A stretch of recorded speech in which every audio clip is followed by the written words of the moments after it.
Okay, so the last thing we've got to do in this unit is to be able to substitute into formulas and into expressions what we've just worked out how to write.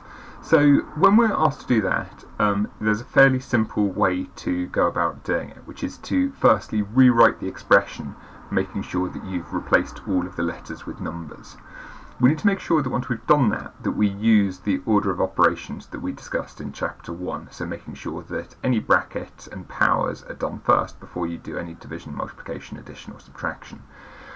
Often these involve negative numbers, and so if you've got two signs together you're going to need to simplify them. So just remember that when you've got either a plus and a plus side by side, those can be replaced with a plus, and a minus side by side can also be replaced with a plus. A plus and a minus, or a minus and a plus side by side, you need to replace with a minus sign, and this is where you're likely to see those rules being needed. So we're going to have a go at an example.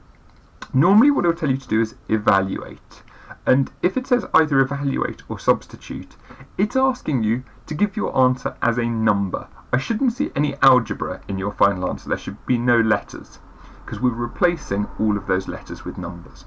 So here we're told the value of the letters F and G, and we're trying to work out the value of 2F plus 3G. So the first thing I'm going to do is just rewrite this expression, but every time I see F I replace it with 2, and every time I see a G I replace it with minus 3.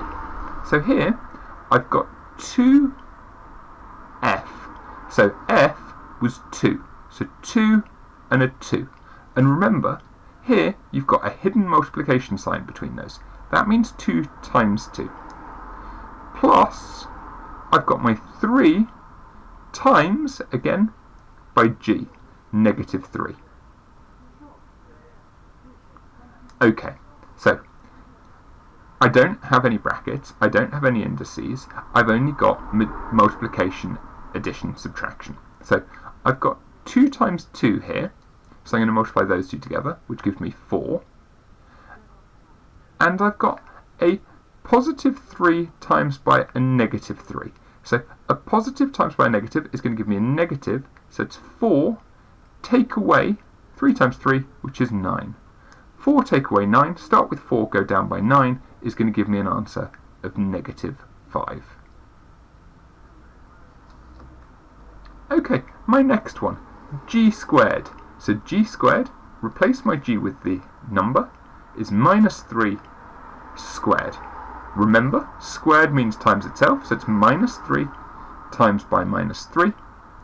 Again, a negative times a negative gives me positive 9.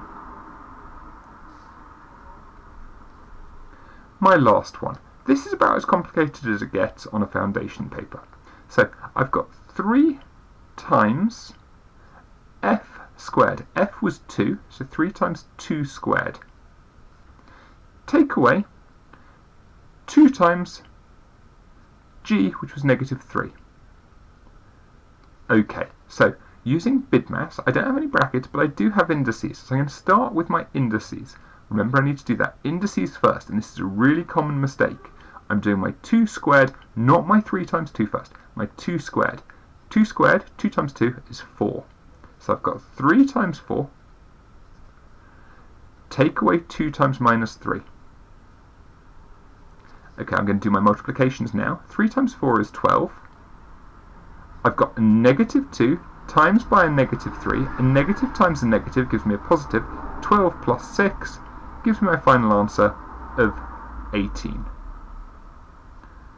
Take a moment to pause the video. Make sure you've got those written down correctly and that you understand any issues in those. And then once you've done that, unpause the video and you can have a go at the questions ahead.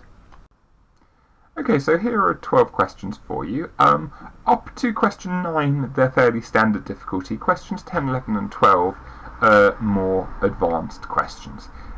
Pause the video please, write those down and have a go and see how many of them you can do yourselves. Okay, so here are the solutions. Just be particularly careful with number 4 here, where 2g squared, remember that we did the 4 squared before we multiplied it by the 2.